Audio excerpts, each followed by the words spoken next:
What's happening, everyone? Happy Wednesday. It's Ryan here, your host of the Skid Steer Nation podcast. Before I introduce you to the guest this week, I do have a little bit of news I want to share with you. Over the next coming weeks, probably 4 to 8 weeks, we are going to be transitioning this podcast from the Skid Steer Nation podcast to the Out of the Weeds podcast. If you are listening for the first time, or if you've been listening for a little while and don't know about it, I wrote a book called Out of the Weeds. It's my 6C framework on how to own a business that doesn't run you. You can find it on Amazon if you have any interest in reading it. Hopefully you do. There's a link down below, or you can just search my name or the book title on Amazon. But we're going to match the podcast to the book. We're going to probably start expanding some of our guests and get a little bit more variety of services and some more different types of tradespeople in there. But I just want to start mentioning it every week from this point forward that there's going to be a day where you start seeing some changes from Skid Steer Nation to Out of the Weeds. It's still going to be us, same type of format, still interviewing business owners, same great resource of information.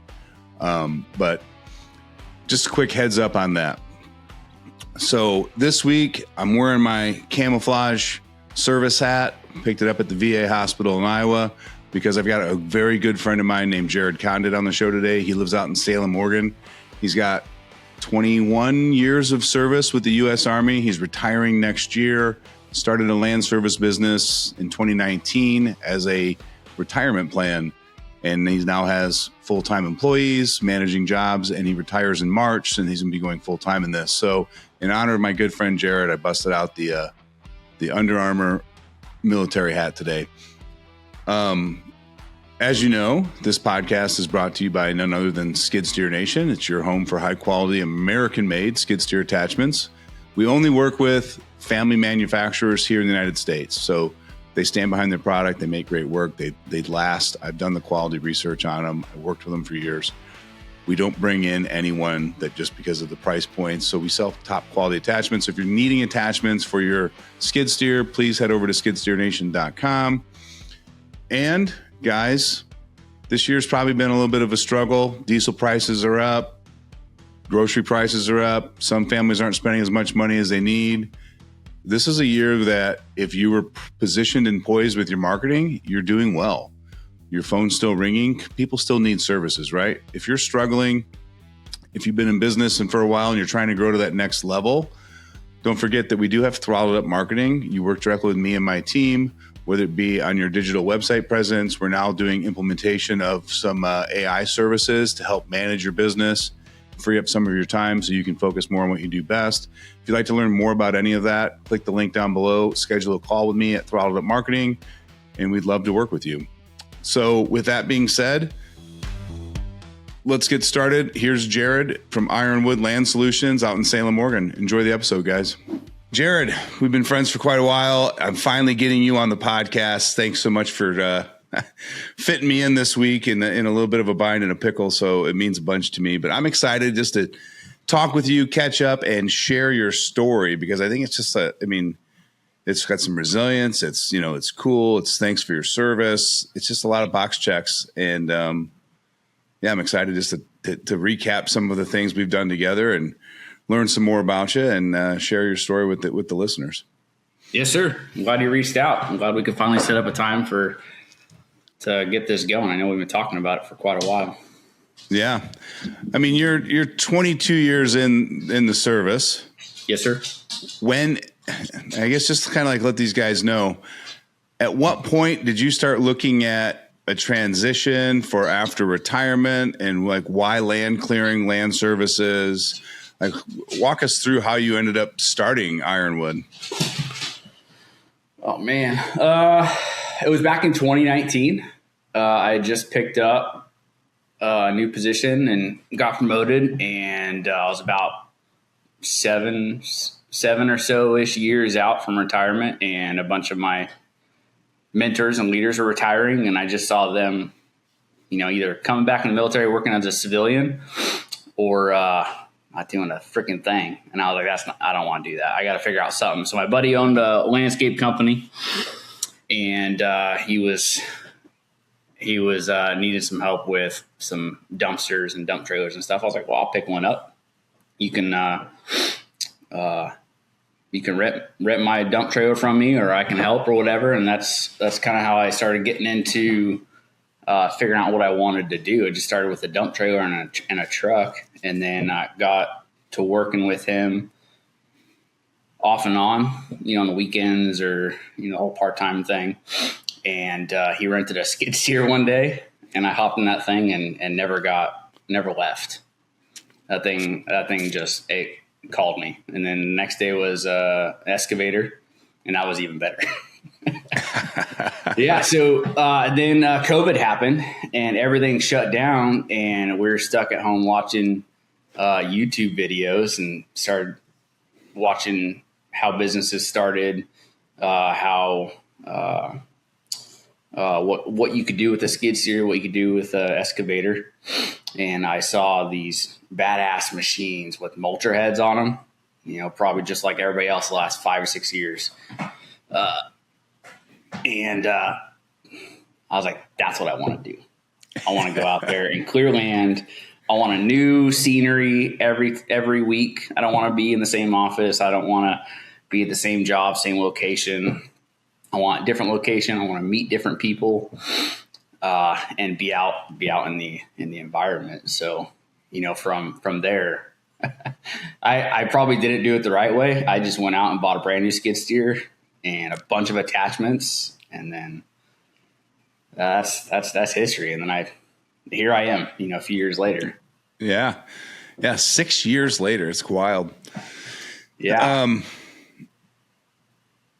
Yeah. So I don't even know, I got so many questions. I'm not sure how to phase these in, and I'm going to probably bounce around a little bit. Oh, you're good, man. But one of the things I always was curious about, I know you and I have discussed it off camera before, but being full-time in the military, like you're at a point in your career that you're on a specific base doing a specific job. So it's not like you're being deployed much.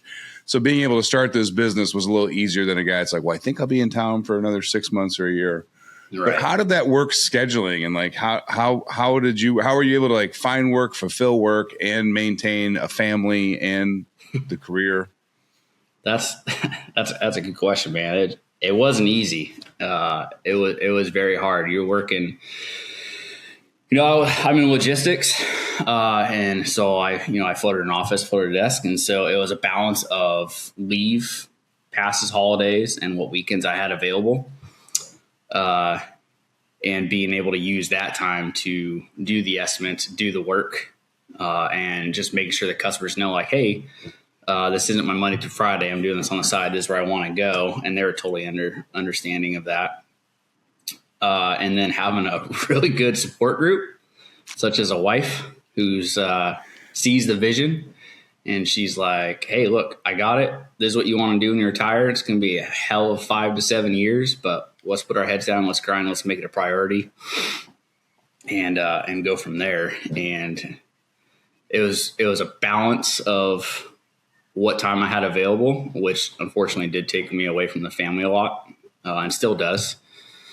And then having that support group and whatnot. So. Yeah,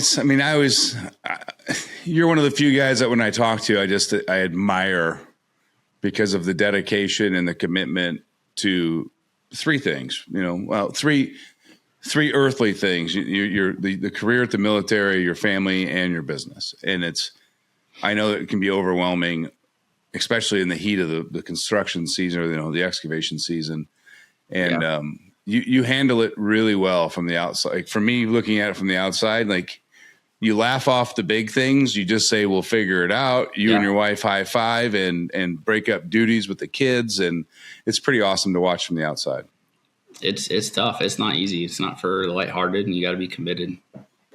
You got to keep grinding and looking for.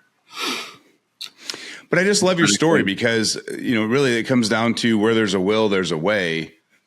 As far as, delayed gratification too. I love that because a lot of guys we all suffer from wanting things and we want to know. Yeah. But you looking at it like, oh, we're 7 years away from retirement. I don't want to wait till I'm 7 months, 7 weeks, 7 days. I got to start building something now because if it takes 3 years, we have that time. Yeah, I just didn't want to be those guys that are 12 months out and they start the retirement process and transition, and they're like, what am I going to do? And so Yeah. figuring out what I want to do back in 2019 really set me up for success because it allowed me to slowly build my business. I'm probably one of the fortunate ones where I still had a paycheck, a pretty good paycheck coming in. And then this was, let's see what we can do with this to pay the bills, pay that, that machine payment, pay the insurance, pay myself a little bit, but also figure out how not to overextend myself to where it's only going to hurt me later on. Yeah. And then I can't remember, did we meet in 22? I want to say it was February of 23 is when you cold called me. I cold called you? Yeah. Yeah. You hit me up via text in the summer of 22 asking about attachments and stuff like that. Okay. And you're like, hey, so-and-so, I own this company. I've got all these attachments. It's like, hey man, love your website. I've got all these attachments already. I don't know if I need anything else. And then I think it was right when you were starting Groundbreaking Growth. Yeah, when we started doing the consulting services. Yeah, you called me. It was February. I was in the office. And I was like, whatever, I'll just take this call and see where it goes. And then that's where it kind of started, man. Yeah, because at that point, your business was really green. You were still figuring out not only how to own a business, but sometimes fulfilling some of that work because it wasn't your core background. Yeah, I was still trying to figure out what to do. I was barely making the bills. That machine payment was still coming in hard. I was really trying to make that business fend for itself and me dumping my own money into it. And, it's funny, you bring that call up and you're like, hey, you gave me the pitch about Groundbreaking Growth and you got to know me and you got to know the business. And you were just seeing like, if you could help me out. And then you told me about, the whole coaching thing. And I was like, what could it hurt? Fuck it. Let's do it. And I think I told you this a couple years ago, but I spent the last, I don't know. You pitch it like, hey, it's a cost of an attachment, right? And I spent the last 4 or 5 grand. I don't remember how much. 3 to 5, 4 to 5. I spent the last couple thousand I had in my account, and it started with you. Yeah, I remember you told me that, and I was like, it's pretty compelling and touching for me to hear that from you. Well, let's see what happens. Oh, and worth every penny, and I gained a friend out of it, and a mentor that I can call anytime and ask for advice or just chat, catch up. Yeah, I would 100% agree with that. We talk quite a bit for living on opposite sides of the country. Yeah. Yeah, I was talking with the wife last night when I told her about this, and she's like, man, who lives out that way? I've never been there. And I was like, well, that's Ryan. He's out there. Come on out. Yeah. If you're enjoying this episode and really intrigued by what Jerod and I were talking about as far as the framework structures and building things that you can expand and grow with your business, don't forget, guys, there's a book on Amazon that we wrote called Out of the Weeds. You can find it today. It's inexpensive. It's a quick read. It's a great field study guide, something that you can leave in your truck or at your desk. And there's a little treat for you at the end of the book if you get that far. So head over to Amazon, pick up your copy of Out of the Weeds. Let's get back to the episode. That's awesome. Yeah, because when you started, it was just you taking the calls, doing the estimates, figuring out that you're pricing wrong, doing the work.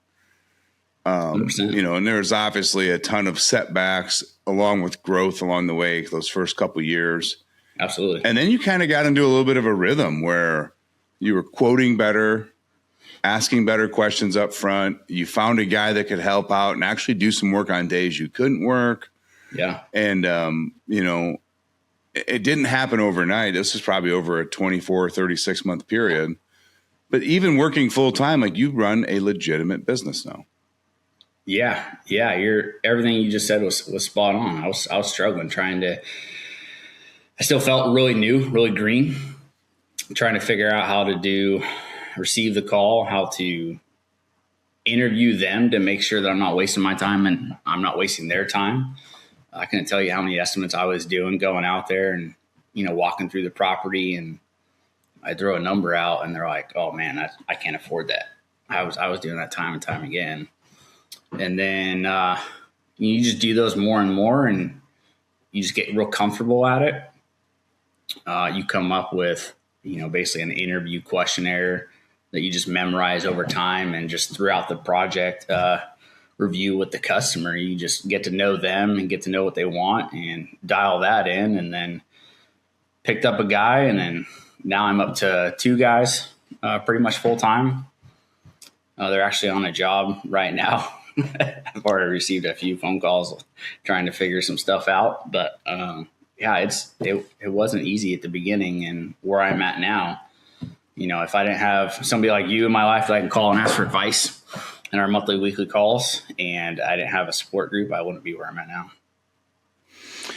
Yeah. And I think that's a key point. Like, we don't offer consulting services anymore. I get a call every now and then, but it just takes too much of my time, unfortunately.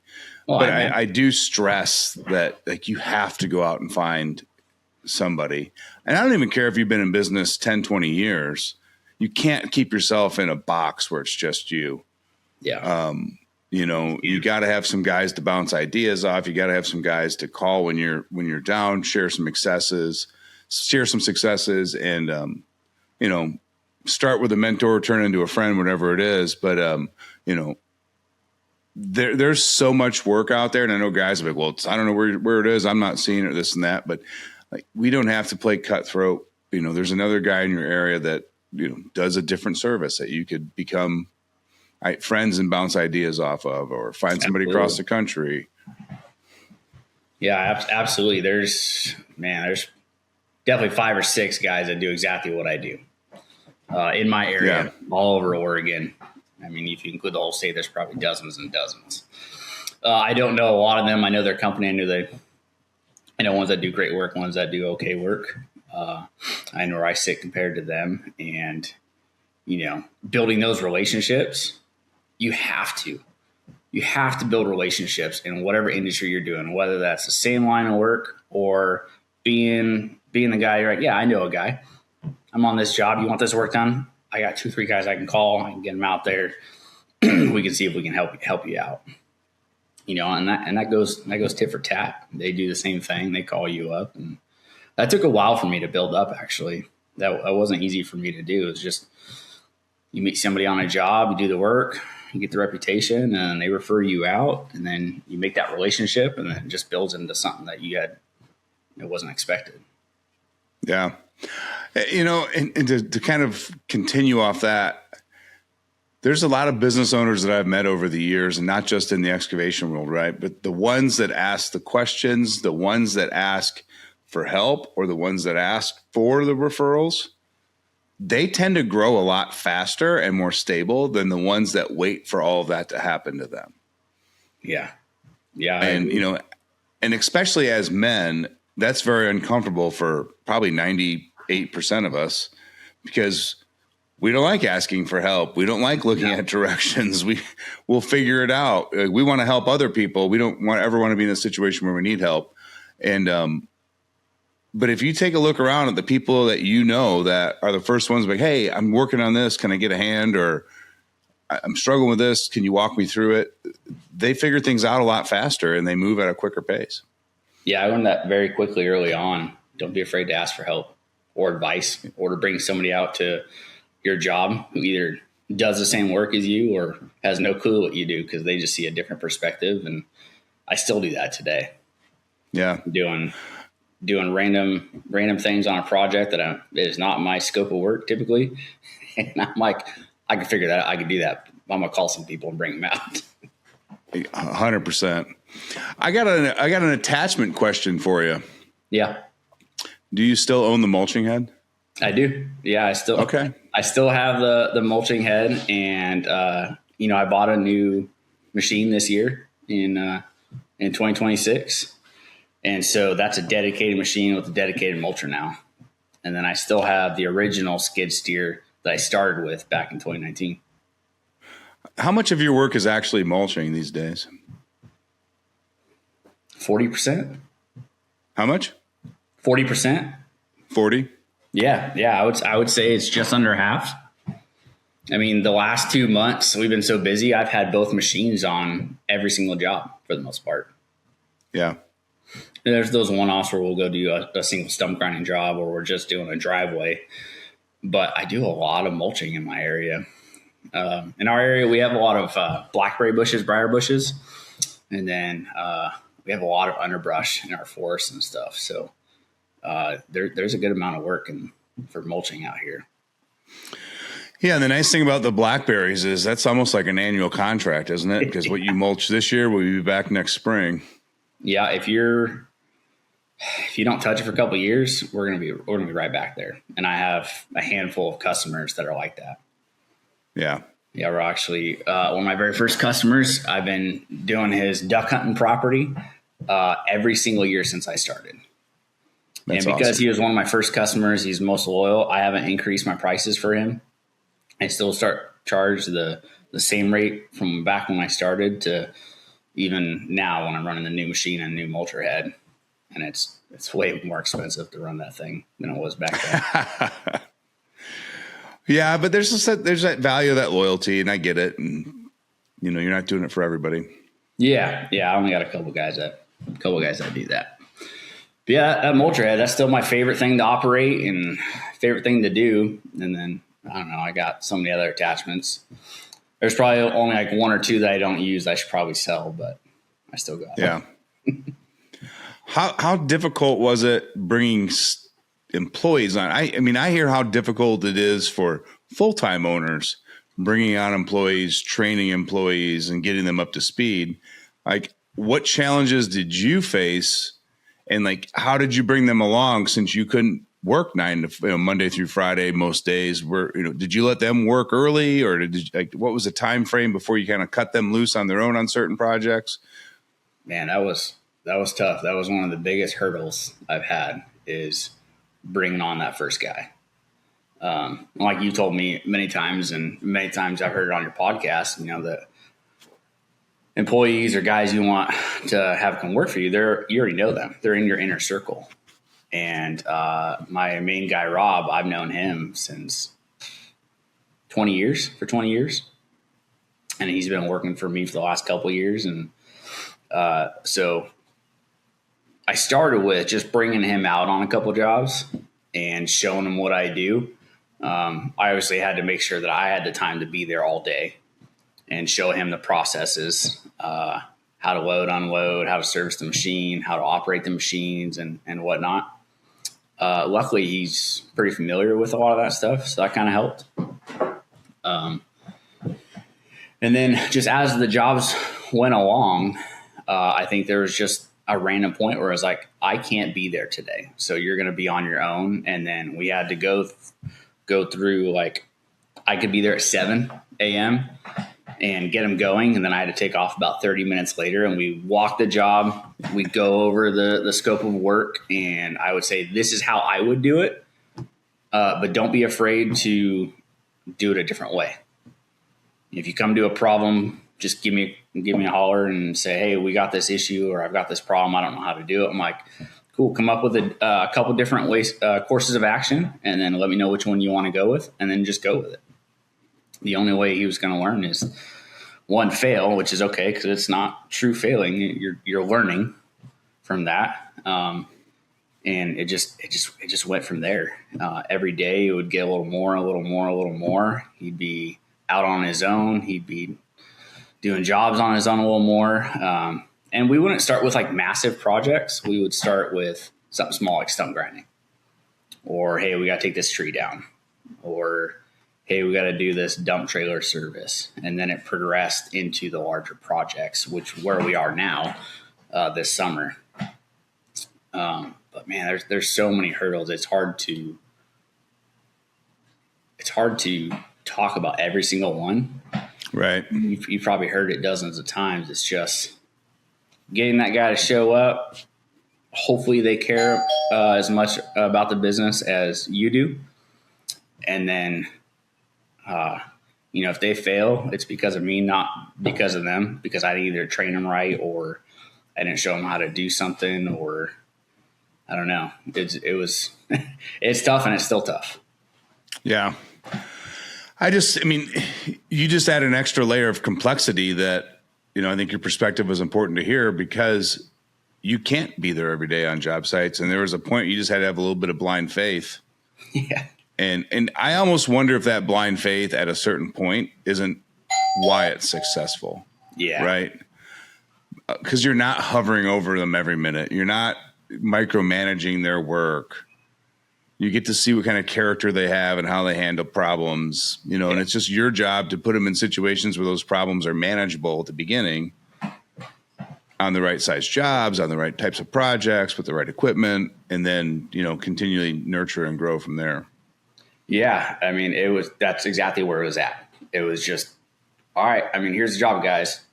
Hopefully I've trained you enough. We've talked about the job enough. I just have to trust you, and hopefully it goes well. If not, I'm not making any money on that job, or, I'm losing money, or there's definitely days where, like new guys in the machines, right? They're just way slower.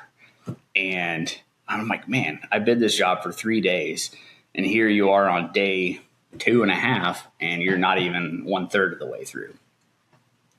But that's just the nature of the game when you bring on new guys, or I'm not there to make sure that they're doing this versus that, and a way of thinking. And it's just a learning curve at that point. We're still there, to be honest. I know I can go mulch this, a couple acres, and I can get it done in a day and a half or a day, and they're out there for 3 days. Right. So I adjust my bids a little bit. It might be a little higher, but I feel like we'll get better as the time goes on. They'll get more hours in the seat, and we'll be able to get back down to where it was when I operate. Yeah, and worst case scenario, if you're adjusting your estimates to match the additional time, but if the quality of the product and the service is the same at the end of 3 days versus 2 days, yeah, like the customer's still happy. Most customers don't understand time frames of this type of work anyway. Yeah, I try not to add to the estimate based on just because my guys are slow. Yeah, right. They're still learning. So I try to find a balance between of what it would take if I was there for the straight 3 days versus if I was only there for a couple hours, or if I'm there at the end tidying everything up and finishing it. So I've done pretty well at figuring out where that balance is. But I've taken a loss on quite a few jobs as part of them just being slower and new to the game and on their own. But I write that off as I'm paying for training at that point, I guess. Yeah. Right.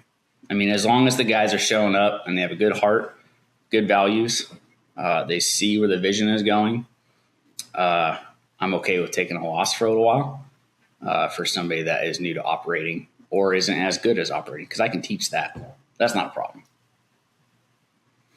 Oh, kindred spirits. You can't teach a bad attitude away, but you can teach somebody how to be a better operator. Oh, exactly. When I brought on my second guy, I was telling Rob, he's basically my foreman now. I was telling him, look, if you have a guy in mind for some of these projects that you want to bring on, all I care about is, can they show up on time? Do they have a good attitude? And I want to get to know them. What's their values? Where do they want to go in life? Because everything else, I can teach them how to run a stump grinder. I can teach them how to run up a tree or run a bucket truck or run a skid steer. Yeah. And the more times they use it, the faster they get, and the outcome's still good. But you got to have that right culture. Yeah. What do you like? Just out of curiosity, with you spending as much time in the service as you have, and that structure and the way that they build culture, looking back, did you implement or did you take the teachings of your time in the service when you started hiring employees, and then how you worked with them and treated them as team members, or how did that look like to get with the guys you are today? I think that's a huge part of it. We are very structured on how we do things. The day starts at 7. We're done we do a 8 to 10 hour day. This is what our day looks like, and every day is going to be like that. start to finish. We're going to service our equipment in the morning. So the preventative maintenance service, right, on the Army. We're going to run it. We're going to stop at lunch, take a pause, check on our equipment, and then we're going to run it again. At the end of the day, you're going to service it again. We have pre-planning meetings for every project. So there's your meetings in the military before you go to a range, or before you go on op, or before you go on a convoy. You sit down and huddle with your leadership and go over the project and how that project is supposed to start and go from start to finish. And then I'm pretty fortunate. Rob, my main guy, he did, 10 plus years in the Army. So he already had a lot of that structure and a lot of that mindset.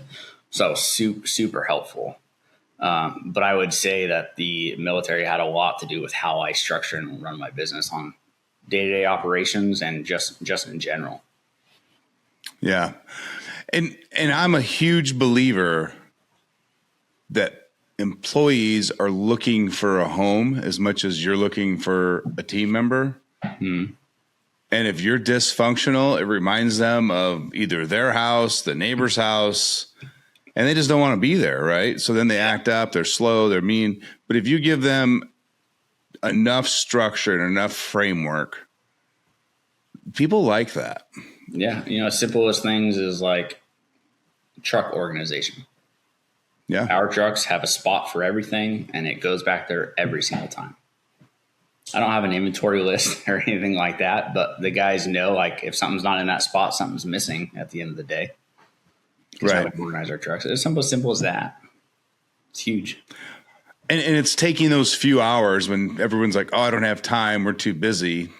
Yeah. To like just kind of lay it out, because those 2 hours up front save you. I mean, shit, some of the job sites you're on, it could be 2 hours to go back and forth to get something that you forgot. Yeah. Been there a few times. And that's probably why the organization of the truck evolved, because you're like, I'm not doing that again. Yeah. Yeah. And part of that is, walking the job prior to us showing up with everything, going over how we're going to attack this section, or how we're going to switch from this portion of the job to the next portion of the job. A lot of that, just talking it out, that's huge as well. Going over what we need or what we don't need, or how many personnel. Yeah. How much of that pre-planning meeting do you speak these days versus Rob? The initial one is always just him and I. And then when we bring all this together, he does a lot of it. Perfect. And I do that because I want to make sure he understands my vision of the project, and maybe he's got a different idea of how to take care of this one section versus the other section. Right. And that's huge. And we do that. We do a little powwow in the morning as we get the day going. And as we're warming up the machine, or we're firing up the saws and adding borrow it or whatever, we'll just discuss how the day's going to look before it goes to shit. Yeah. Everyone's got a plan to get punched in the mouth. Yeah. But again, there's like, yeah, you can have a plan for how that goes too, right? Like, if it's real bad, just stop. Let's do a full regroup. I don't care if you lose a half a day, because if we keep making it worse, then it's longer and all that. Everyone has contingency plans. But I think the biggest thing for me, and maybe it's not the structure with the military. I mean, I know that's a big part of it, but more than anything, it's you've learned how to communicate properly with, how to speak professionally and politely to people.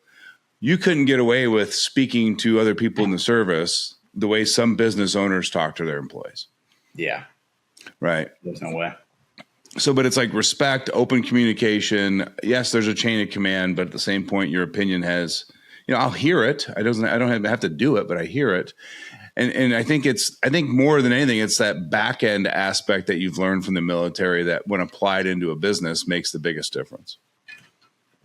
Exactly. Just understanding how leadership works has definitely helped me in the civilian world. When you talk to your soldiers below you, talk to them with respect. Talk to them like you would an officer, a colonel, an 05. Because that's going to pay dividends later on. It's going to show them that you respect them. You're there to train, mentor, and lead them. But if you're talking down to them and you're just beating them, they're not gonna go above and beyond for you. And it goes that way with the guys that work for me as well.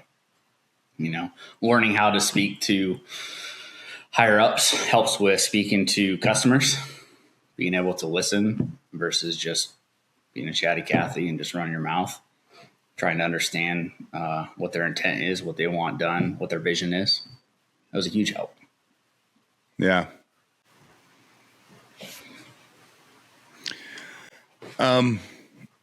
There's one topic I really want to talk about with you. I'm just trying to figure out how to bring it up with you. It's not bad. Yeah. I'll never forget. And I think it might have been 2024, the end of 2024. You called me, I think it was like November, and you had smashed your annual goals. Oh, yeah. You were kind of like, holy cow, I didn't think we'd be able to even do close to this year. And you were starting to set bigger goals for next year. Yeah. And I just remember I looked at you and I was like, Jerod, stop, man. Stop. Take your wife out to dinner, celebrate the victory, pause. We don't need to move the goalpost today. Yeah. And don't forget when you guys are out to look backwards at the last 24, 36 months and remember the journey of what it took to get here. Yeah. Yeah. I think it started with a text. And then like 5 minutes later, you called me and I was leaving my driveway and I just stopped. And we sat there for, I don't know, like 30, 40 minutes and just chatted. And you reminded me of all that. And I actually had that same conversation with the wife. I was like, you never believe the conversation I have. One, we're going out to dinner because we're celebrating because we met our goals for the year. She was super stoked about that. That was nice.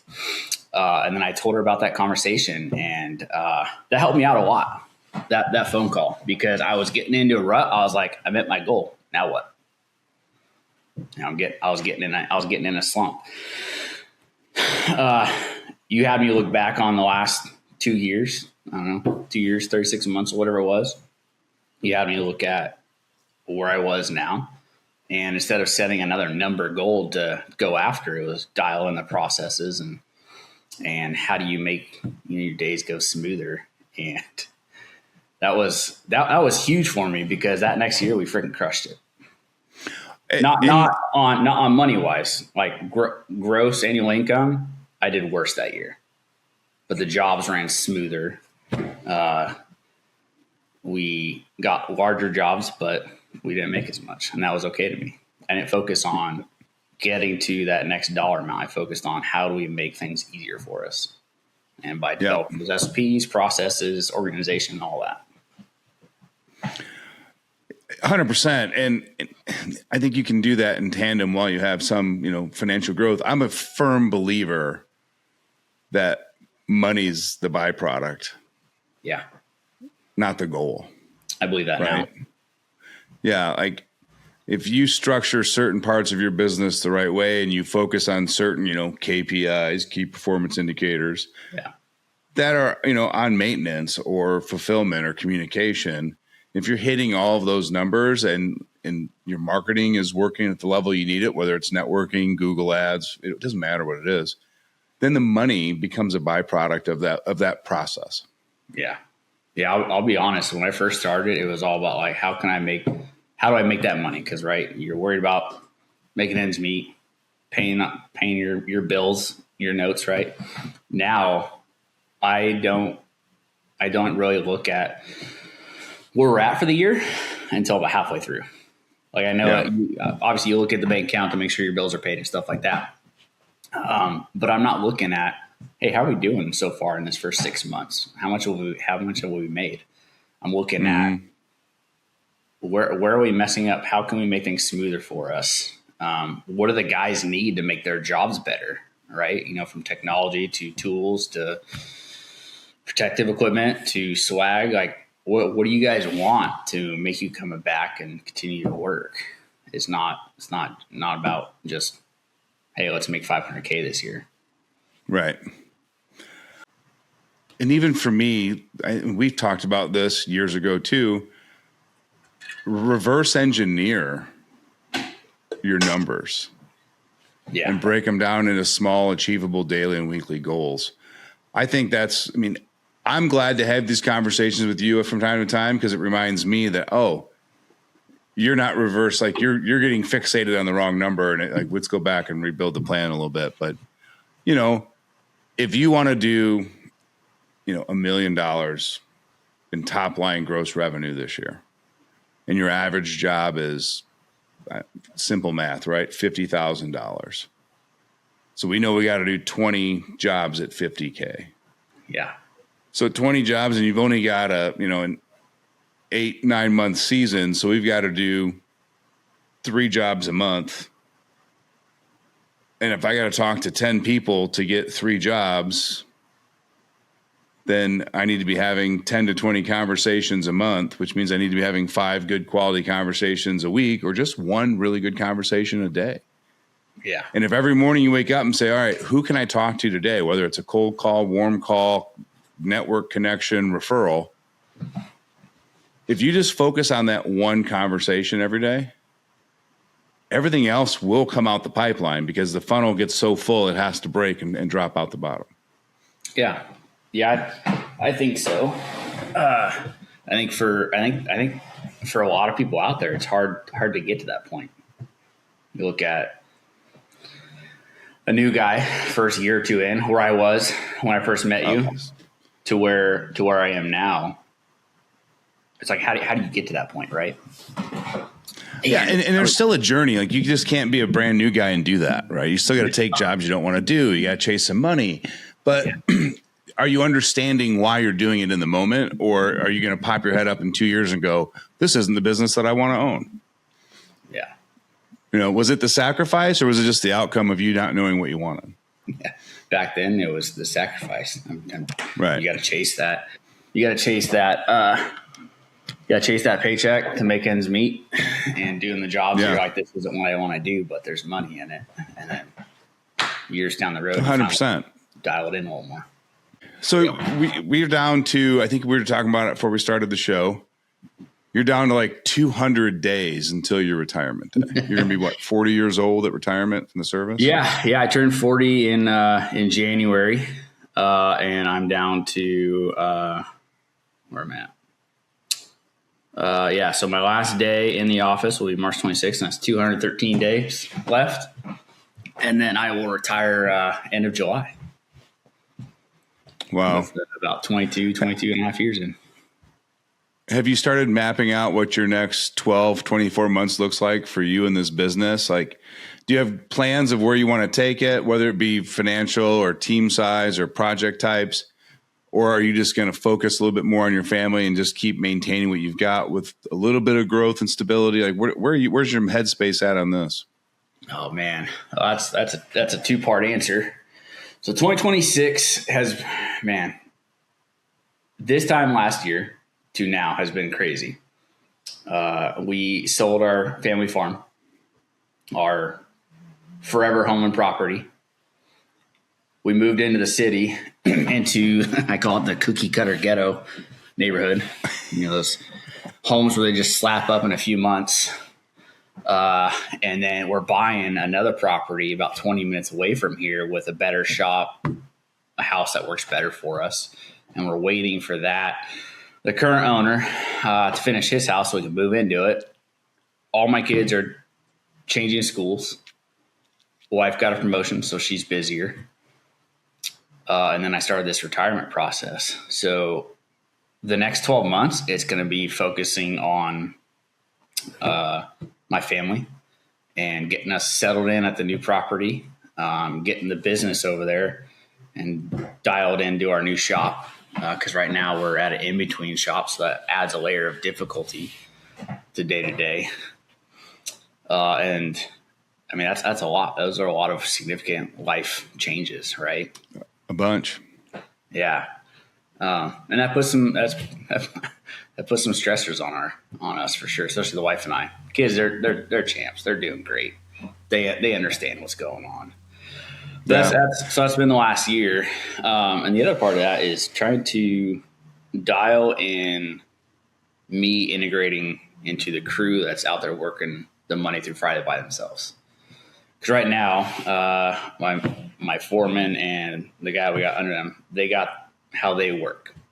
They got their day-to-day routine in place. They know where to meet. They know how they operate together. Here I come every once in a while. I got next Thursday off. Let me come out and help with the project. Or, hey, I got this weekend off. Let me help with this project. Now I'm going into full time. How's that going to change the dynamic of day-to-day operations and the environment that those guys are used to? So that's going to be my focus.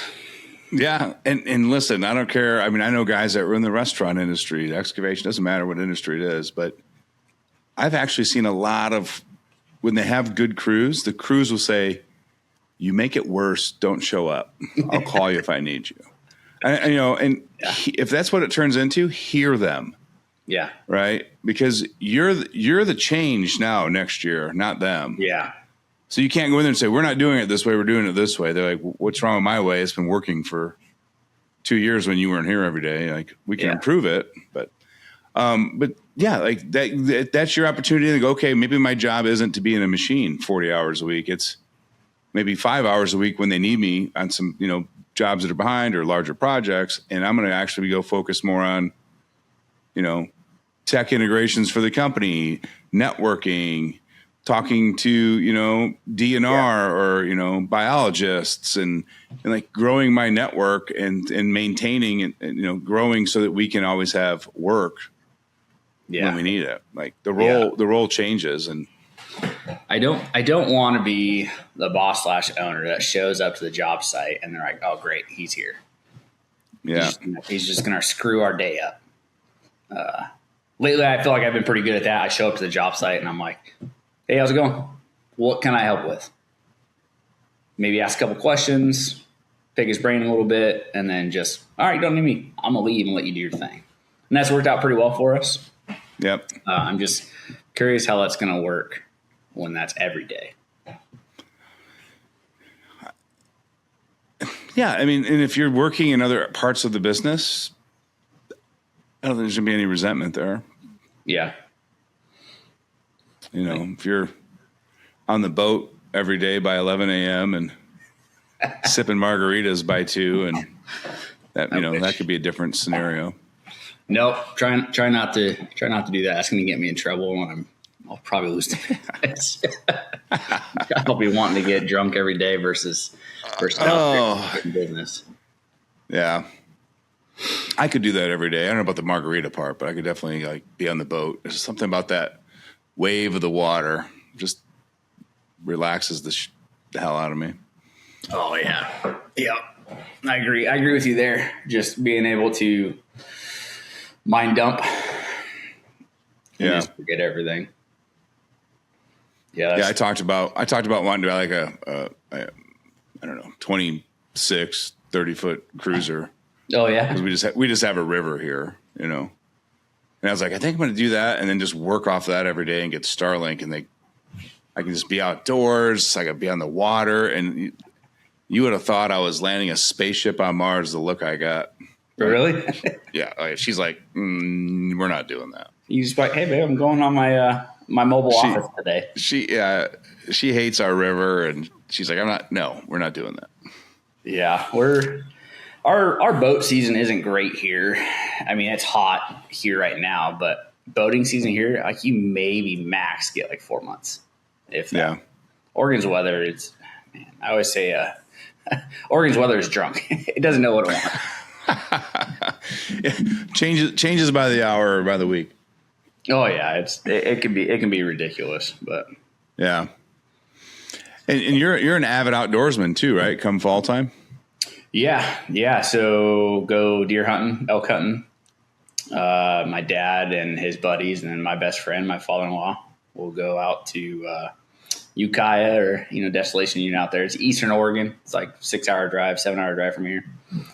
Or we'll go to my dad's best friend's cabin down south, about 2 hours from here. And we'll go wander lost in the woods and try to find some deer.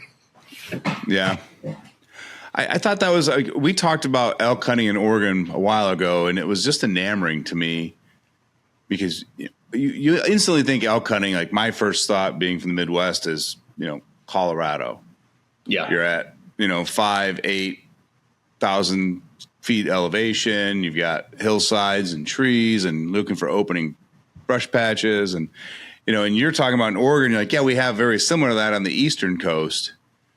But on the other side or down south, it's like very prairie land. And we're taking 300-400 yard shots. Yeah. Yeah. So on the coastline, it's all heavy forest. And you got a lot of dairy farms out there. But yeah, so that's a different breed of elk. And then I don't know the name of it. And then you've got coastal elk or something like that. And then you've got Eastern Oregon, which is drier climate, desert, still heavy forest. But you got like ponderosa's, pines, firs out there versus a wetter forest on the West Coast. But yeah, you got two different types and very different climates. But very different ways to hunt them too, right? Like, yeah. So when we go on the coast, usually we'll be in a tree stand, or we already know where the herd's at because they're on private property. There's a lot of private property out there. When you go to Eastern Oregon, we'll actually draw a tag, and then we actually take the elk tents up there, 4-wheel drive. Can't take any RVs or none of that, and go set up camp. And you're out there for a week and a half, 2 weeks, scouting, walking through the woods, trying to find sign where the herd's bedding down every night. So that's very different style of campings for us. Not everybody's the same. I got a couple buddies that are hunters. They'll just go do day hunts on the coastline just from where we live. It's an hour away from us. Yeah. But when we go Eastern Oregon, we actually have to draw a tag for there to be able to go hunt. They have over the counter tags, but you're later in the season, and most of the game's already gone or moved on or hunted out of the area.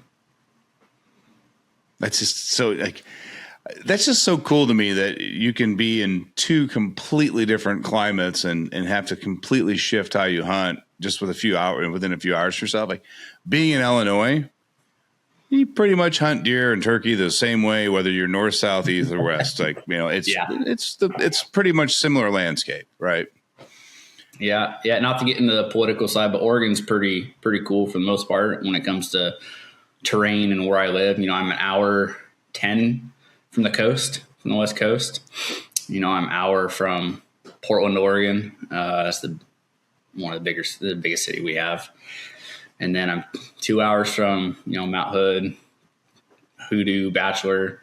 And then, Eastern Oregon is a couple more hours from there, depending on where you go. So, we've got all sorts of climates here. Yeah. Anywhere from the dry, hot and cold area to, rain all the time up to the big city. Right where I'm at, I'm pretty close to everything. No, that's pretty neat. I'm curious though, with, work, family, business, an hour and a half doesn't seem far away, but how often do you actually get out to any of those places? The wife and I will do a date night up to the city a couple times a year. Nice. When it comes to the coast and going hunting, or just hunting in general, that's the same dates every year. It's on the schedule. We usually make it every year. Yeah. When it comes to elk hunting, if we draw the tag, we're definitely going. Deer hunting, that's a little closer. We can just do a quick weekend hunt, but it's planned. I have to plan a year in advance to go do that. If I try to plan it, hey babe, I'm gonna go hunting this weekend or next month, not happening.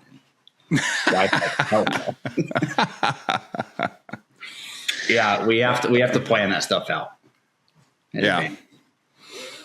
I don't go up to the mountains a whole lot, but Eastern Oregon and the coast, I'm there quite often. Right. I just, and it's just so easy to get caught in your routine. An hour doesn't sound that far away, but it adds up real quick. When you wake up on a Saturday morning, the last thing you want to do is drive an hour to go do something and then have to drive an hour home. Oh, yeah. My kids, they keep us so freaking busy, and thank God for my wife. She is the kid wrangler. She manages a lot of the kids' schedules and all the appointments and all that kind of stuff. So that's a huge saver when it comes to having to go places. Yeah. Having to, like you said, driving an hour to go somewhere. there's half a day gone right there. Right. And if it's not planned, we probably ain't doing it. Not doing it. Oh man. Our schedule's crazy. What do you do for yourself? Like, is there anything you do like daily, weekly, monthly, quarterly, just to like check in, reboot, reset? Like, what does Jerod need to keep being a great parent, business owner, et cetera, et cetera? Bourbon. I'm kidding. I've listened to a lot of your podcasts, and I've heard a lot of what a lot of the other guys do. I don't have a 5 a.m. or 6 a.m. thing where I dial myself in. I don't. I go to the gym when I can in the mornings. I have a buddy that I meet there. I'm not great with that lately, just with where life is. I used to be great about it. Monday through Friday, 6 a.m. up, there at 7, go in the office. I don't know how to answer that one. What do you do? Oh man, I've been in a terrible phase lately. Like the gym has been, I could put it at probably end of March, early April, when I was like head down working 16, 18 hours a day. Yeah. And I just never got back into it. I mean, I actually burned myself out between, I would say maybe February through April. Yeah. Like I was literally working 6-7 days a week, and the shortest day was probably 12 hours. And I was actually some 27, 30-hour stints where I just like ripped through because I didn't want to stop. I can see how you get burnt out after that. Yeah. So then I just, I went to a burnout season where I just allowed myself to, I don't have a customer that I need to like be on a job site for 10 hours a day. Like my work scenario is completely different from like the guys that are listening to this podcast. But I just kind of allowed myself the grace to be like, did you do the bare minimum of what you needed to do to move the needle forward today? Right? Yeah. We didn't have to hit a grand slam, but did we at least hit a single or a double? Gotcha. And then if I just started feeling like mentally like, woo, I would just quit. Like, and if I had energy later that day, I get back to, but I didn't get mad at myself. Right? I was just like, I'm just in a season. I burnt my body out. I mean, I did more work February through April than most people. And again, it's not physical manual labor like that, right? Like I finished writing a book and I published a book. I'd never done any of that before. So I'm not a book publisher. So guess how long all that shit takes? Long freaking time. Right? We were coding and testing and building marketing materials and launching the software. I was still managing the team and dealing with clients full time with the marketing company. We still had clients calling for Skid Steer Nation, the full team from there. And then I was doing all the SEO and the marketing and the blog. And so we just couple all of that together. Yeah. And it's next thing you know, it's a 14, 16 hour day. But I could look back at like what I accomplished and what I finished February, March, April, those 3 months. I was like, oh yeah, that's probably more work than I did all of 2025 because I was so heads down and so focused. Yeah. But yeah, when we published the book, and what else did I did 2 things in the same week. Oh, I launched Toolbox and I published the book.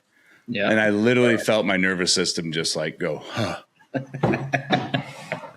I'm like, we got to push. We're so close. We're so close. And as soon as we hit that finish line on 2 of the 3 projects, I think I had 3 or 4 projects going on. I just felt my whole body just go, bleh. Yeah. And then I was like, all right, a couple days, reset. And then I think we were in Florida for a wedding when I published the book. I just want to get done. Yeah. We got back from Florida and I was like, oh yeah, this is a season. Like I'm burnt out. Yeah. And I just remember like just gave myself grace to work through that. Cause I find that if you're in a bad season and you fight it, it lasts longer. Yeah, I agree. I guess for me, it's just making sure I'm in my routine, I guess is the best way I can answer that question, make sure. And then I just start listening a little bit. Like, what do I need? Like, what's the world or the universe or God putting in front of me that I might have been overlooking or wasn't paying attention to and all that. And Yeah. I have met some amazing people the last 2-3 months. I've heard advice that would have probably went in one ear, out the other, because I was busy with work. And now I'm actually sitting with some of that advice. But I'm just getting a lot of God, and not shoved in my throat, but like, I've got a good friend. I'm on the board for a non-for-profit. We're doing a big fishing event. And the guy that's running it, like, he opens every meeting we have with a prayer. And I'm like, I think I need that. Right. Yeah. People talk about being in the silence because we ask God for all this stuff, but we can't hear him because we're always doing something or we're always distracted by things. So I find myself not listening to the radio while I'm driving anymore, or I do that. Don't scroll on my phone with the morning coffee. Just, watch the hummingbirds outside. Just try to be intentional, whether it's for 5 minutes or for 50, to just have some space to like hear, process, and receive what he's sending our way. And then I just got back from South Carolina this weekend, and so something clicked in South Carolina, just being out of town. I got some work done, and I'm like, yeah, I'm ready to get back into my old routine where I'm at bed at a decent hour, which I'm not. I don't go to bed terribly late. I'm ready to be back and like at the gym by 6:30 in the morning, even if it's for 30 minutes, right? We're not going to judge the workout. We're going to judge whether we showed up or not. Yeah. Yeah, I think I remember you talking about that, is just making it to it. That was your big thing back when you were hitting out. But I just feel like that next phase of ramp up's coming, but I'm cognitive too of like, there's limits of what you can do daily, weekly, monthly. Otherwise you're going to go through a 30, 60, 90 day burnout season again. Yeah. So how do you balance? Because I suck with balance. That's probably my biggest issue in life is balance. How do you combat that? It's coming. What do you do to prep for it? And I mean, I don't know. I guess by definition, you could call it an addictive personality, right? But like when things are clicking with work, I want more and I want more and I want more. And I'll disregard time with Tracy. I'll disregard taking the dog for a walk. I'll disregard friends. Like I don't want, like, no. This is all, it's just that tunnel vision, laser focus, almost like an addiction to it, right? And then when you pop up, you're like, oh, I got to go rebuild this, or I didn't maintain things at the house. So I'm like, how do you balance where you can get like a crazy 4 to 6 hours head down time every day and be like content with that for work, and then still have time for the family? Because especially with not having kids, we don't have that connector that pulls the family together that requires us, and Tracy's super involved in her work. She's got a very high level profession too. So her travel schedule's through the roof right now. Is it? I mean, she left this morning. She'll be back Saturday night. And I'm going to bet she's got to leave Monday. She's been on a plane every week for the last 6 weeks, maybe sometimes 2 different trips in those weeks too. I was going to ask, that happen quite often. It does right now because she switched into a nationwide role, and the small company she was working for got acquired by the company she previously worked for. Yeah. So she knew the whole team there, and now they're like, oh, well, we're going to give you this, and you can integrate with these doctors, go to these shows, teach these reps. Yeah. So she's just kind of like drinking through a fire hose right now. She loves it. So, but we're actually so busy and so focused on our careers at the moment, that, like for me, and I joke about this, but when she gets home from being gone 5 or 6 days, I'm like, she's going to totally mess up my routine. Because now I got to adjust because I work from home, right? I got to adjust my whole life at home because I can't just set up the computer anywhere I want and be on the phone because I got to be cognitive of where she works. Yeah. How do you guys are gone so much. How do you? Yeah. And then, and then after getting the breast cancer and the chemo and all that, like, she's been thrown into menopause. So her hot flashes. So there's, we're not even sleeping in the same bed right now because she's like, you're like a furnace. Get away from me. Yeah. And I respect that. I understand it.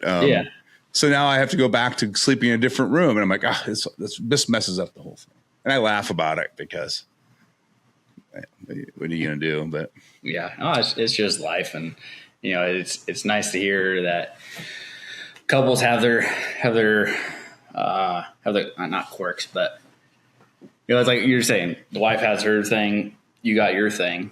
We do the same thing. When we have so much time on our hands, the wife and I get together and we're like, all right, you need to go back out to the shop and go do your thing so I can go do my thing.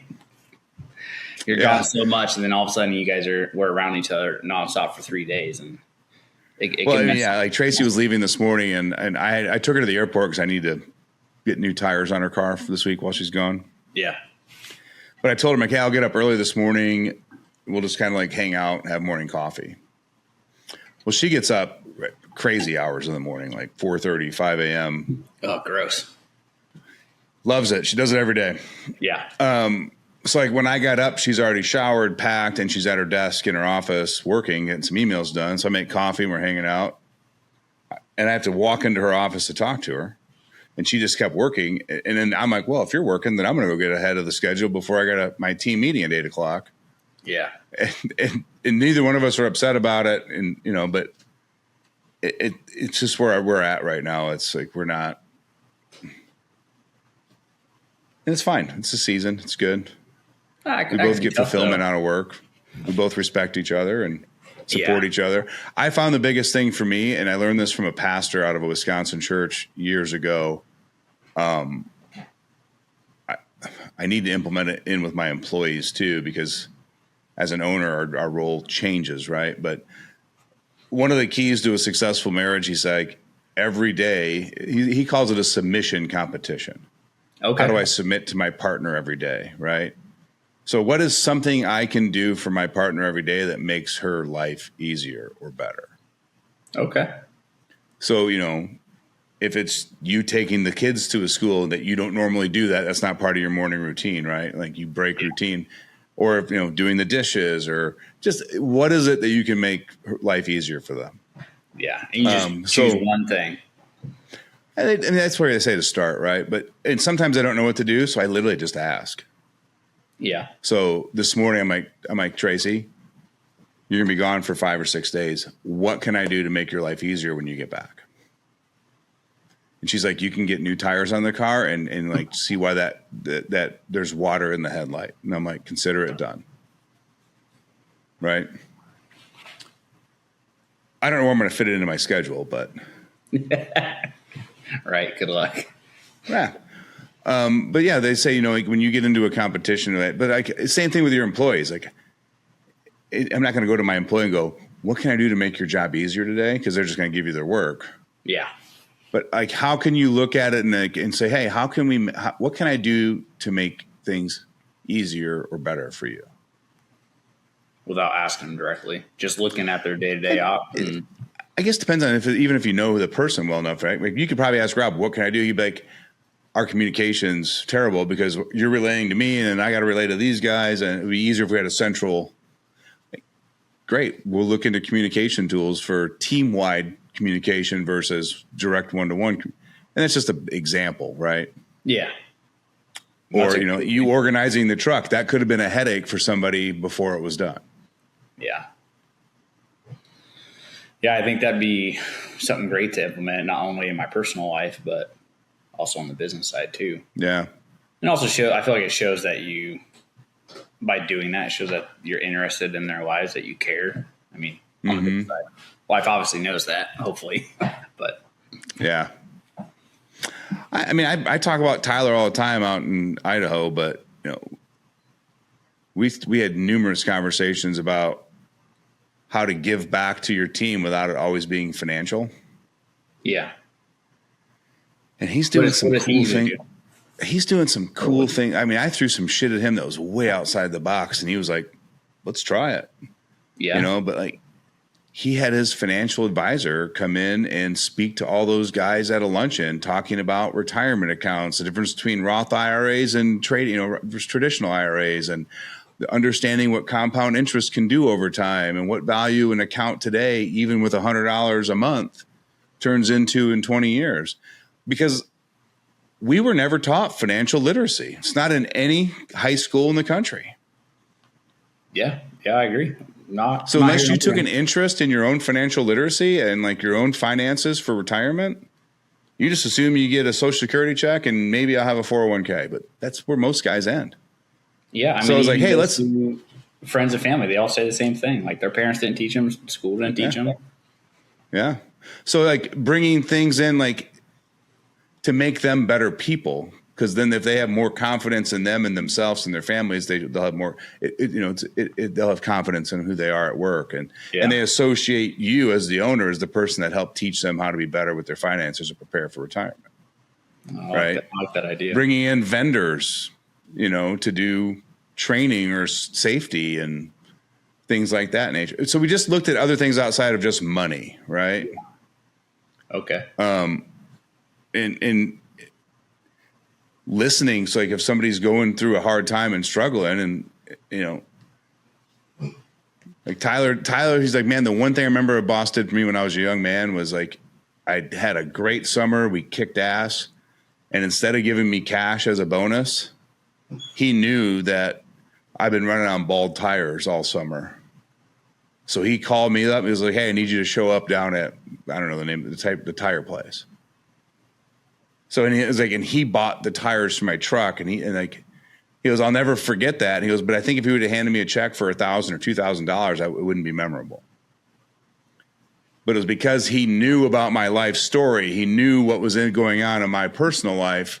And he made something, he was like, it was more memorable to me than just getting $1,000 or whatever the cost of the tires were. That is awesome. The boss noticing a need in his life instead of just throwing money at him. Just like, hey, you're doing a good job. Here's some cash. Notice something like that. I was like, hey, I'm just going to take care of that. That is awesome. Yeah. I mean, and like, yeah, and there's a million examples of that, right? Like what could be about something their kids or, God, this shit for football is expensive. Yeah. Okay, here's a gift card for Dick's Sporting Goods. Go get your kids some cleats.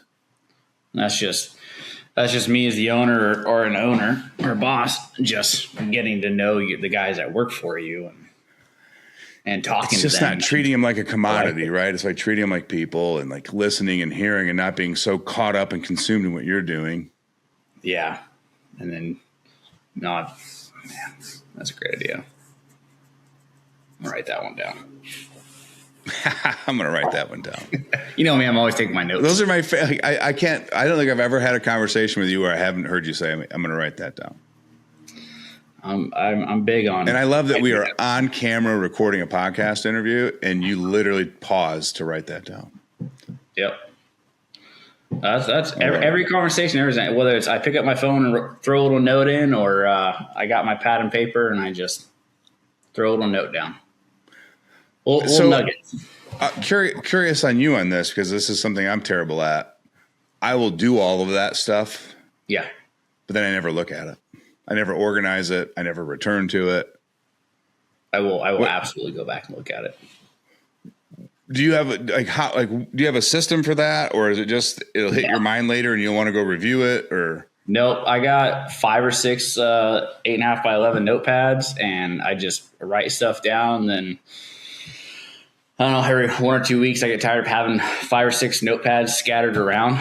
I'll go consolidate it into one, or I'll throw it on a to-do list, or I'll just either get rid of it, say nope, I don't need that anymore. But there's no real system. Just so you wait until there's friction with having too many notes to actually review it. Hey, that's a system though. It forces me back to going back and looking through all my things, from estimate notes to meeting notes to I need to fix all these things, and I just write down a quick list. End of the week or next week when I finally get to it and get tired of it, I just start flipping through all of them and figure out what's up. But I'll be honest with you, Jerry, like whether you realize it or not, like that's a process, right? That's a framework, that's a system. And like guys, I tell guys all the time, like you're already doing stuff within a framework or that has some sort of a process. You've just never defined it or set it. Yeah. I personally have had 5 notebooks. I would throw them all away, never look at them because I'm like, I'm never going to look at them. I got to find a better solution. So like my process becomes looking for a new process, and then I never get I'll go down that rabbit hole. But if you know that you'll keep notebooks and you'll write notes in it every day, and you also know there'll be a day that you're like, I can't handle this. I got to review, consolidate, and clean up. Yeah. By definition, that's a system, right? Yep. I used to have one, and it was the traditional army green little notebook everybody's got. It's about yay big, and I would never go back through it. I'd write it down, and I'd close it and be done. And then I just started the notepads, and I got so many of them, just get tired of having them around. Yeah. There is something about having it in the open, right? On a notepad versus in a closed book. Yeah. Like I got my backpack I take to work with me, and that's where I put them all. And then I take them out there, and I put them back in. I come home, I take them out again, and then finally I just getting back down to one. And then I'll put the ones that I just ripped out all those pages off and put them to the side. And then every once in a while, shoot, I can't find my notepad. I'll just grab another one and start a new one, and grab another one, start a new one. But there's no real science behind it. It's just the way I work, I guess. Yeah. What do you do with the ripped out pages that you want to keep? I won't. I'll transpose all those notes that I want to keep onto one on another notepad that I'm going to keep. Okay. So if I rip it out, I'm done with that page. I don't need it anymore. And then I end up just getting down to 1 or 2 pages, and then I just get a new notepad. Add it to my stack of 5 or 6. But I'll transpose all those notes over to another one. And so basically, it kind of sucks because I'm writing it twice. But it reminds me to actually think of why I wrote that down and what I want to do with it. And then you see it again and you write it again, which locks it into memory. Yeah. And when I'm done with that, I'll cross it out so I won't transpose it to another one. Yeah.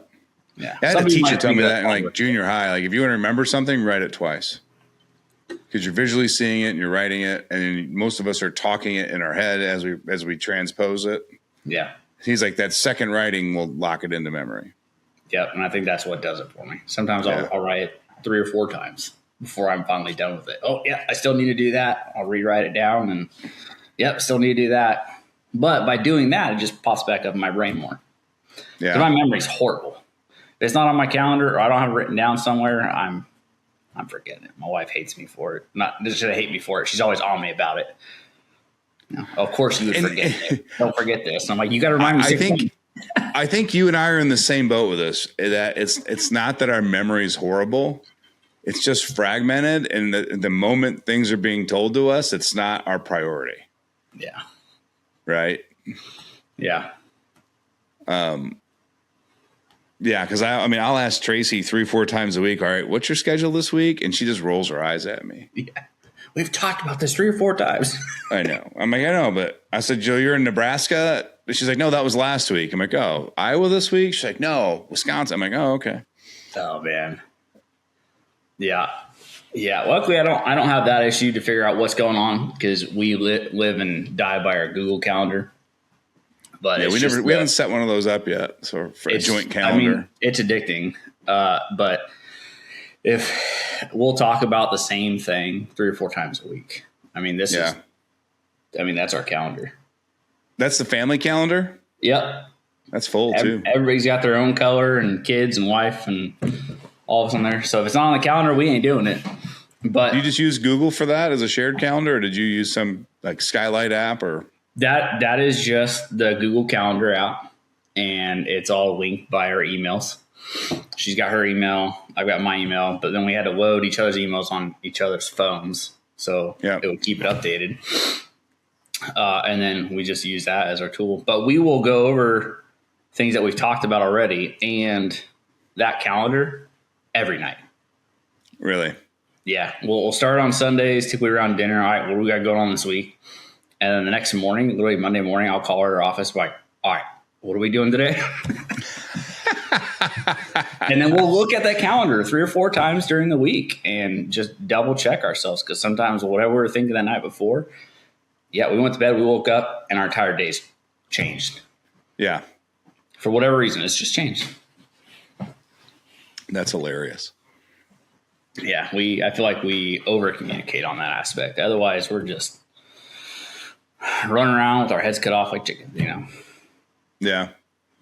If you've been listening to the show for a while, you now know that we have been developing and refining a software tool called Toolbox. It's a tool that we built for you. It replaces softwares like Joist, Invoice Simple, your notebook. helps buy back your time. We've incorporated some AI into it, so the writing of it looks professional and looks well. Guys are booking a ton of work through it right now. Austin in Illinois has put $150,000 of residential services through it just in the last few months. It's been a game changer for him, keeping him organized. We have an offer where you can download it for free, create your account, no credit card required. Try it out, run through the paces, build some estimates at no cost, no obligation. So there's a link down below. Head over to toolbox.com. That's TULBOXX. We'd love to have you part of the ecosystem and help you grow your business and buy back your time so you can spend your evenings not at the kitchen table working, but at the kitchen table playing with the kids. Have you ever thought about doing like a joint calendar like that with your team for all your different projects and like so they have visibility on upcoming work? Or Yes, I have. I just haven't done it. Okay. I haven't figured out how to implement that. It's on my list of things to make our lives better, easier, smoother. I just haven't done it yet. I think I've been waiting for me to fully retire before I do that. Sure. Right now, my foreman and I are talking typically on Sundays during the day about the week ahead and future projects. But I'd like to get to a point where I hate meetings, but to where him and I can get together and look at a calendar and be like, all right, what do we got? Where are we going? He understands, what estimates we got coming up. He understands where we're headed. He understands what jobs we've got, where we're at with those jobs, what status they're in. I'd like to get to that. I'm just not there. Or I just haven't done it yet. There's obviously solutions you can pay for out there, but there's also ways you could patchwork free systems together. And that's where I just love Google, right? Yeah. Because the nice thing about it is even if you create a personal Gmail account, just for like the back end reasons, and you guys have visibility and sight on that, inside every one of those Google events, you could write down more notes and descriptions. So you could have a Google Drive folder for every project or every customer. Yeah. And you could have that linked in the Google Calendar invite. You could, and so you can just, it's manual work and you got to like take 5, 10, 15 minutes to do it all, but it's free. Oh yeah. And then the guys have visibility and they're looking at, all right, we got this 5-acre clearing job Thursday. Oh, look, he's got a link to site walkthrough notes, potential issues, Yeah. And then they have it with them. There's a million ways to do that. Some guys have started implementing Slack or other communication tools like that into it. Yeah, I'm definitely all about free. Yeah. I feel like I get nickel and dimed left and right for everything when it's a business. But I guess I just haven't thought about how to figure out how to integrate something like that. Yeah. There's probably a Google tool that integrates it too. I mean, they're so dynamic. I just feel like they're segmented for the average person because we just don't know what you can do with Google. Yeah. Yeah, that, and I wouldn't want it to, another calendar I got to manage because, I've got my work calendar. So I got my bosses, my team, and me on our work calendar. So anytime I'm like, all right, personal calendar, work calendar, trying to make sure they both align. Yeah. Trying to manage another calendar, that's so much work. So I have one main calendar, which is my Skid Steer Nation calendar. Yeah. And then I have Toolbox, Throttled Up, Personal, and I think there's one other. And they all check Skid Steer Nation's calendar and show unavailable off that, or they all feed and show on one calendar. Yeah. So I don't, I would look into, if I was you, I would figure out all right, how do I create a third calendar that pulls the family calendar and the work calendar? So I'm down to one calendar. Yeah. And we're just using those two calendars as data sources to feed the new one that I could then use with my business too. Yeah, I definitely have to come up with something, because there's been times where him and I have been like, he goes, I thought we were doing this job today and now we're on this job, or I thought it was this date. And I'm like, My bad, dude. Thanks for being so flexible. Yeah, I mean, it was really bad when I had 3 cell phones. I had my personal cell phone, government, military cell phone, and then a business cell phone. And then luckily I was able to roll both the business and personal under one phone, like a physical phone, with dual SIM cards. And then I just stopped using the government cell phone. It sits at my desk. Right. I got tired of physically carrying 3 cell phones on me. I looked like a drug dealer or something. I don't know how people carry 2 cell phones. I don't get it. That was a lot. So managing more than the calendars I got stresses me out. I'm like, I need one spot, one thing. Yeah.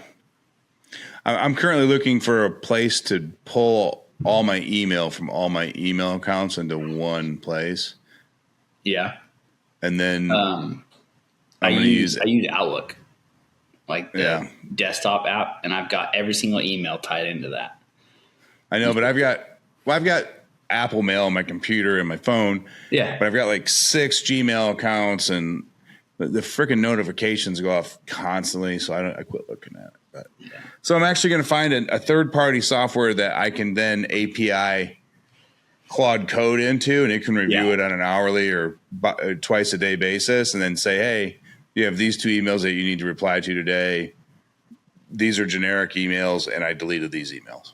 So I manage 9 emails on my personal emails and business emails, and Outlook does all that for me. Yeah. And it does pretty good. It's just a little tab on the left, and you can drop down into what it is and select who the email's coming from, who it's going to. And it's worked out okay. I definitely think there's better options out there, but it's free. I like free. Yeah, Tracy's uncle, he's a home builder, and he does a lot of homes. He checks his email twice a week. Yeah, that's it. I'm jealous. I'm like, how do you... Nice. So I got to the point where I was like, I'm not going to check my email every day. I'm just going to check it a couple times a week. How's that working? Now I don't check it ever. Oh. And I'm like, just text me. Like, yeah, on a nice note, people don't email me. Because they know you're not going to answer it. Yeah. I used to feel that way. I used to feel like, if you want me to check an email, you need to let me know to check an email. Yeah. I can't do that anymore, but yeah, me and the developer for Toolbox, like, we both text each other. I'm like, hey, I just shot you an email. I'm like, hey, thanks for the heads up. I'll go look at it. Because some of that information and data is just way too much for a text, right? So, oh my gosh, you got to use email. My wife's phone, I'll look at it every now and then, and her email app says like 58,000 or something like that because she never checks them. I'm like, you don't delete them either. Well, so your wife and I are kindred spirits, and I'm going to assume you and Tracy are kindred spirits. It's like a game. It's like gamification every day for her to have 0 red dots on her iPhone. Oh, 100%. Drives me nuts. Red dot? Oh, I got to figure that out right now. Yeah. She's the same way. Me nuts when it won't go away. Yeah, I hated them for so long, but then like they popped up on Messenger and Facebook and email and text, and I couldn't keep up with them. So I found they wore me down. Now I'm like, I don't even care. You just get bombarded from 90 directions. That's hilarious. So I love that other people do the same thing. Not the other ones. I guess, hey, we all deal with the same problems. It's just wrapped up a little different. So. Oh, man. Well, Jerod, I can't thank you enough for taking time out and doing this. I've loved every second of it and catching up with you. And oh, yeah. Super fun. I'm glad we got to do this. I'm glad you hit me up and you finally narrowed me down to getting it done because you've been on me for the last couple of years. We got to do this. We got to do this. And I'm like, I know. Yeah. That's why you were my quick call that Sunday. I was like, He'll get me out of a jam, and this will also force us to finally have that conversation. Yeah, it was a perfect timing because we just got in the truck. I got the wife in there, and she always checks my phone while I'm driving. She's a huge stickler on that. She goes, you haven't heard from Ryan in a while. What's going on with him? And I opened it up. She goes, you're freaking doing this. And I'm like, I don't know what you're talking about. She goes, replied, yes. I'm like, all right, tell me about it when we get home. That makes a lot more sense because, like, your message, I'm like, cool, he's in. And then it was like radio silence. I'm like, that's not typical for Jerod and I to. Yep. I was like, all right, well, I'm making it work. I'll do what I got to do. I was trying to figure out where to do this, if I was going to be on the job site in the truck or in my office, or I was like, I'm just going to run home real quick. It's nice and quiet there. Nobody's going to bother me. Yeah. If I was anywhere else, I'd be getting phone calls, me come up to the truck or knock on my door, and I would have been able to devote the time to this. We have that with plenty of guests. Yeah. So, yeah. Well, awesome. If anyone out there, hey, if you want to reach out to Jerod, thank him for his service, reach out and ask some questions how he manages, full-time military career, family business and all that. We'll link his website and Facebook profile down in the show notes. Feel free to reach out and, look forward to it. Hey, thanks for listening to this episode. If you made it all the way to the end, I got a little special offer for you. I recorded this episode on my birthday, so I'm feeling a little bit generous. I know typically you're supposed to receive all the gifts and the praise on your birthday, but I want to give to all of you that have made it all the way to the end of this episode. We've talked about how we've published the book Out of the Weeds, and it's a guide for you guys to help structure and grow your business properly. We've talked about Toolbox, the software that we have to help manage your business and give you back some headspace and some more free time to spend with your family. We've talked about the marketing company that we offer to help give you a professional image online and dial in how you work and perceive yourself and deal with your leads. If you sign up for any of those three, and it's not about paying for the marketing service, just sign up for a call for the marketing company, sign up for a free account with Toolbox, buy the book on Amazon, and you send me a message on any of the platforms you can reach me on, I will customize a solution for any problem that you're currently having in your business. So whether that be a quick phone call with you, a video chat, or if I shoot a video, I will customize something for you as a gift to you for supporting me and what we've been building here over at the Skid Steer Nation podcast. So if that sounds intriguing to you, do one of the 3 steps, reach out, and it'll be my pleasure to meet and connect, get to know you, and see if we can't help you fix something that's not working properly in your business. Thanks for listening all the way to the end, guys. Have a great week. We'll see you next week.